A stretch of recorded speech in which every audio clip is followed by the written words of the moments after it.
great to be back with Steve James. It's been a while. The last time I interviewed you was for Life Itself on WGN Radio.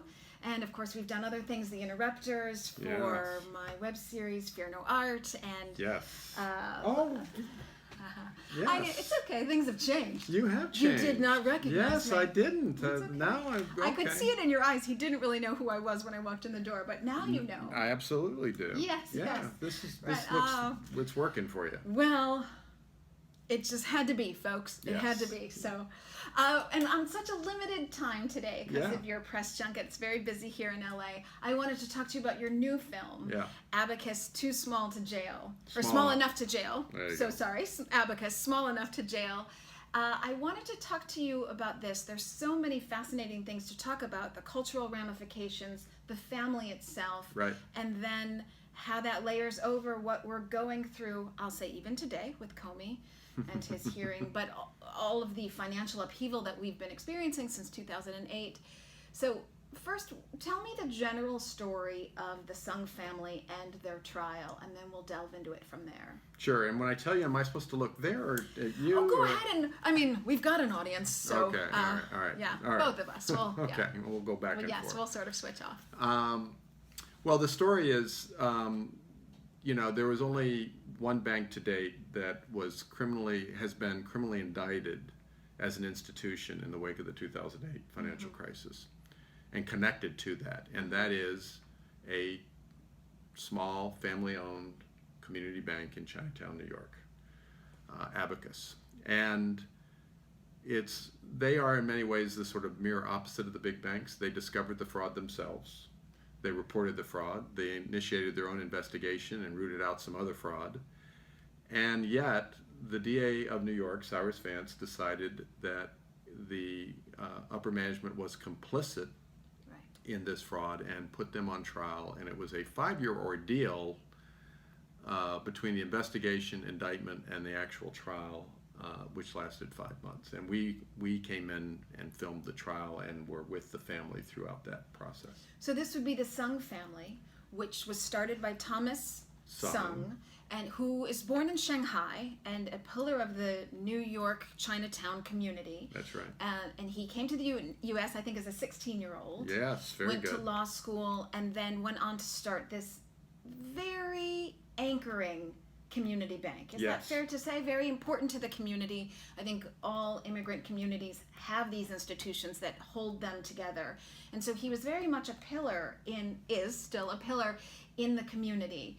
And the whole family goes on trial, as well as 19 people are indicted from the bank. Is this correct?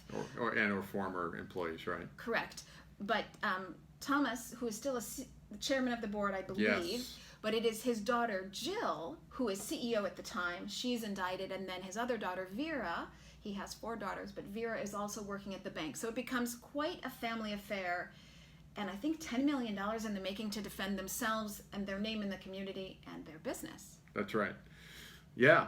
Okay. What you said. Okay, check. We got that taken care of. Okay. I mean, technically, Jill was not named in the indictment. I see. The bank was, and 2 of her management people were, because they felt like they could directly tie the fraud to them, which they, so they named them. But Jill wasn't directly named because they weren't able to find the evidence, even in the indictment phase, to tie her directly to it. But the institution was indicted. So anything that would have, any guilt or conviction was going to basically bring down the institution. And so Cyrus Vance goes, we're not going to tell you what happens. We're not, guilty, not guilty. We're not going there. You're going to have to see the movie, which is out this weekend and next and across the nation. But we will say that Cyrus Vance, I thought, was quite confusing in that in 2008 we have this financial crisis and none of the big banks are brought to task. But let's take that a little bit in detail. Big banks were doing mortgage shorts. Well, they did, yeah. I mean, I'm not an expert, but they were doing all kinds of really nefarious things, like credit default swaps and these insurance scams that were designed to basically, give loans to people, as many people as possible, regardless of whether they qualified, and without really caring whether they defaulted, because the game was to get the loan and sell the loan and maybe even insure the loan and then be out. And enormous amounts of money were made by the big banks leading up to this coming to a head and bursting in 2008, and when all these mortgages then started to default, and it nearly brought down the world economy. That's exactly right. So that's what happened there, not to be confused with what happened here, which is all of these mortgages were being paid back. There were no defaults in the community, and there were some people within the bank who were engaging in bribes and inflated mortgage salaries. So there was some... There was fraud. There was fraud, but not at this... Well, yeah, I mean... Not to be confused with other kinds of fraud. No, I mean, I think one of the things that was kind of ludicrous about the DA's case here is that when he announced the indictment and he tied it directly to the 2008 crisis, he said in the indictment to the press that the kinds of fraud going on here is exactly the kind of fraud that was going on in 2008. And that was just actually false. Not true, right. That was not true at all. The kind of fraud that was going on at Abacus is actually the kind of fraud, I'm horrified to admit, has gone on in this country, and people getting mortgages everywhere for a very long time. Now, it doesn't excuse it, but even I, Elizabeth, will admit that when we bought our first house, I inflated my income to the mortgage officer, loan officer, because I knew they wouldn't check it up, and I didn't have a high enough income, I thought. And my parents had given us money for the down payment. Right. I didn't tell them that either. Right. So these are the kind of things that have gone on forever. Criminal. But it's what is known as, it's not fraud for profit, which is what the big banks were doing. This is the kind of fraud that actually goes on everywhere, where people want to live in a home that they buy and pay for it. It is not, they're not looking to default or get out of it or make money on it. They just want a place to live. And so, again, there were irregularities. When the bank management saw it, they acted. They cooperated with the DA's office to the point where they then discovered that they were being targeted for prosecution, not being helped to root out fraud. Mm-hmm. So, I mean, it's a kind of, it's like if you made this whole case up as fiction, no one would believe you. Everyone would say, oh, come on. Yeah. I'm not going to believe any of that. Yeah. Well, so we'll just leave the financial details there, and I really do hope that you see the movie. But what's even more interesting then is the cultural ramifications. So Thomas Sung, as you would understand, takes this extremely personally. And at this point, this man is 75, 78, 80 as we go into the 5 years in the trial. And he feels as a pillar of the community that this is racially motivated. That's perhaps not the exactly right statement, but this is casting aspersions on the Chinese community. Well, yeah, and I think part of where those accusations of racism came from was when Cyrus Vance Jr., the DA of New York, announced the indictments.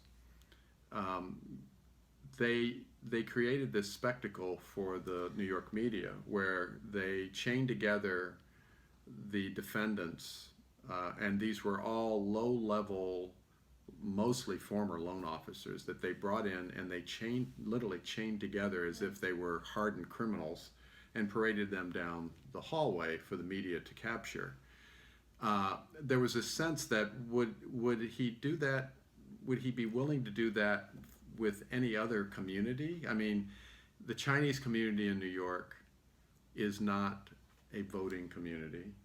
The DA of New York is a position that is voted on. They are politically disenfranchised, and so there was this sense in the Chinese community and even outside the Chinese community that this was all too easy to target this particular community. And the other ways in which I think racism fits into it, and again, it's not the kind of racism. I think Vance was appalled when I brought it up to him in the interview with him that people claim racism, and he gave this vigorous defense where he said, we didn't treat this Chinese American bank any different than we would a South American or an Indian bank. Okay, so he's just burying himself there. A little further. Yeah. But I think that level of insensitivity, which wasn't conscious in some ways or overt, is borne out, if you want to be generous. It's borne out, though, in the way in which the prosecution went about trying the case, because they showed no willingness to account for cultural sensitivities around immigrant communities trying to get loans when they work in mostly cash economies. They showed no interest in any of that. They just wanted to define fraud very narrowly and say this went on, and it was endorsed at the highest levels. And I think the plaintiff in this case, they say, is Fannie Mae, even though Fannie Mae was not harmed in any way because they made millions off of these loans which never defaulted. Yeah, they're the alleged victim. They're the alleged victim. But I think what's fascinating is that there is a letter at some point that's brought forth in the trial. I don't know if the letter is from Fannie Mae, yes, or that says, we understand in immigrant communities such as yours, you are dealing with a cash economy and that you serve your clients as need be. So it's a very you tricky... really watched this movie. I watched the movie. And, it was gripping. Of course I watched it because it was truly gripping, as all your films are. So you have to see the movie. But to find out what happens. But let's talk about the cultural ramifications, what this meant to the Chinese community and therefore their reputation in the Chinese community. Were the community members supportive of them, or were they turning on them as well? No, the community was largely, I think, very supportive of the Songs. There was a lot of consternation in the community about what the outcome of this would be, and how that would both affect a bank that was a pillar within the community, and so in very real terms, but also in image-wise, in terms of, it's one of the things that is very strong within the Chinese community is this sense of face, and loss and honor and loss of face. Yes. Is something that is very, very serious and perceived as very harmful, and there was this sense that was also on the line here. Mm-hmm. Well, and then to take it to the very microcosm, the girls, so Thomas Sung and his wife have 4 girls. 3 of them were involved in the bank. 2 were involved in the bank to begin with. And then, oddly enough, Chanterelle, who was involved with the district attorney's office. She worked for D.A. Vance. Left feeling obviously quite betrayed and went on to work for the bank to protect her family name, also saving face. And how the girls rally behind their father, yes, is fantastic. And to me, therein the great story. Yeah. Tell us a little bit about that. Yeah, and I think that's the heart of the film. I mean, we've been talking a lot about the ins and outs of the case and the financial aspects of it, which I think are compelling. Thank you. But the heart of this film really is as a portrait of this really amazing family going through this ordeal of this trial, and in which the bank's livelihood, their face as a family and as a bank, is on the line. And like you said, there are the Thomas Sung and Mrs. Sung have 4 girls.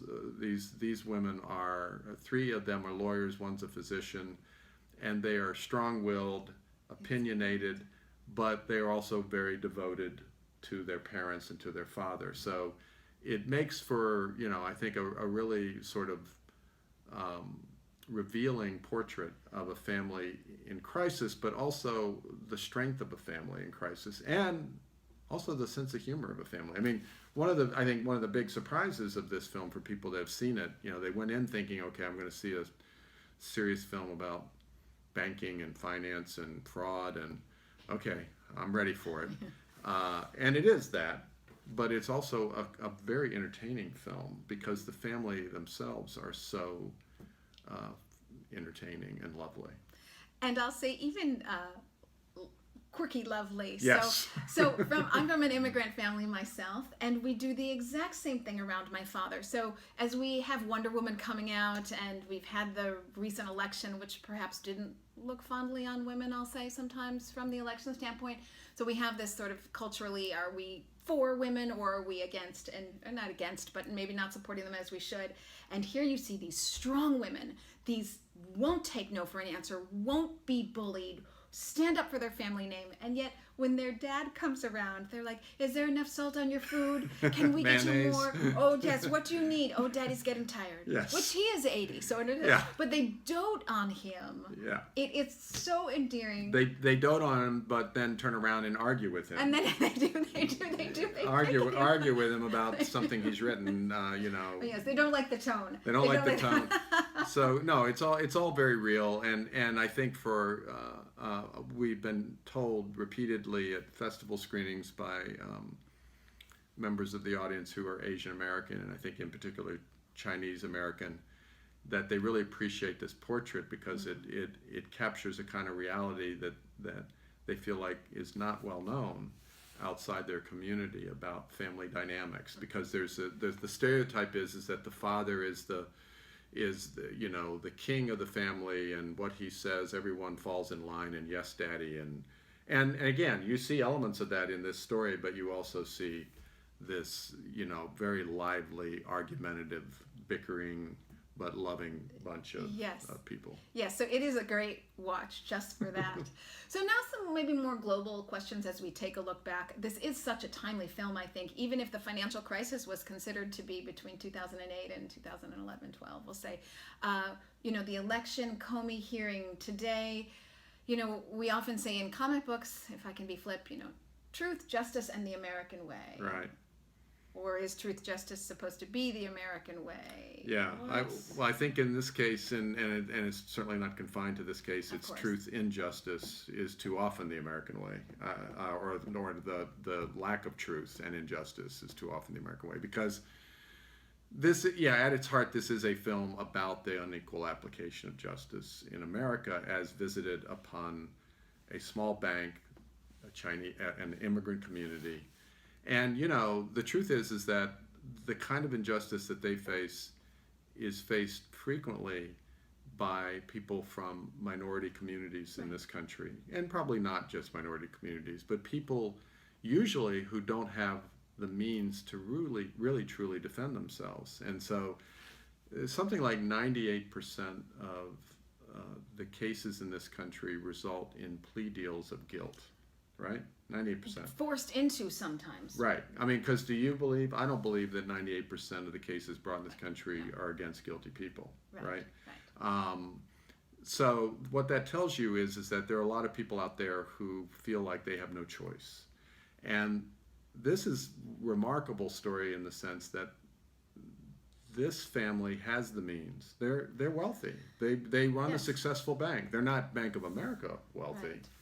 CEO wealthy, but they had the means to defend themselves, and they were going to do it whatever it took. And they did. And they do that, and so they had the ability to stand up in ways that that too often people from their community and from other communities of color or minority communities don't have that. Right, so for that alone, again, the David and Goliath story is always a good one. So one final question, it's gone by so quickly, so we're getting booted out of this press junket, but one final question that I have for you. So there's a lot of food in this film, because there's a lot of Chinese food, and you were on location filming, and so I'm wondering, what are some of the great Chinese dishes that you discovered that you didn't know before? Well, I wish I could call them by name, but I am not a foodie what in was that in way. Them? Well, I'll tell you, our favorite place to go, and we went this place a lot, was just this tiny little noodle shop around the corner from the bank, that where they make their own noodles. There's an image or two in the film with the guy in the back that's making the noodles. That was a fabulous place. It's not pretentious at all. It's a little hole in the wall kind of place, but the food was amazing. And when I make films, sometimes you're lucky enough that you make films about situations where the food is great, sometimes not so great, at least to my taste. This was one where it's like, that was a real bonus. Yeah, I could tell. And the family loved to eat, right? They did. So we loved to eat too. And they brought all the food to the bank, and they brought all the food to their meetings, and sometimes, this is why Steve says it's sort of a funny movie. Thomas, the elder son, he stops sometimes the arguments and the conversations to say, like, this dish is really good. Yes. We're going to try some of this sauce on the dish. Yeah, right. Exactly right. In the middle of a very serious conversation about the case and what's going on, they'd never stopped them from pointing out, the merits or lack of merits of something that they were eating. So a very final question for you on our way out. Your favorite snack or most common snack on set of this film? I don't tend to snack when I'm filming. Sorry. Oh my God. Well, I snack for the two of us. Yeah. I mean, I'm kind of a nuts guy. Hey, I brought you almonds because I wasn't sure if they were going to give you food on your press junket. So here's some almonds for today. Excellent. Good timing. Okay, well then we'll just. So does this qualify as dinner with you? This is our dinner snack today. Almonds. Okay. Steve, I wish I could talk to you longer. Thank you for making this movie. All of them Hoop Dreams and The Interrupters and Life Itself, and now Abacus, Small Enough to Jail. It's out in it's out in theaters this weekend and next, and hopefully much longer than that if y'all go see it. So that's right. I recommend. Thanks, everybody. Thank you.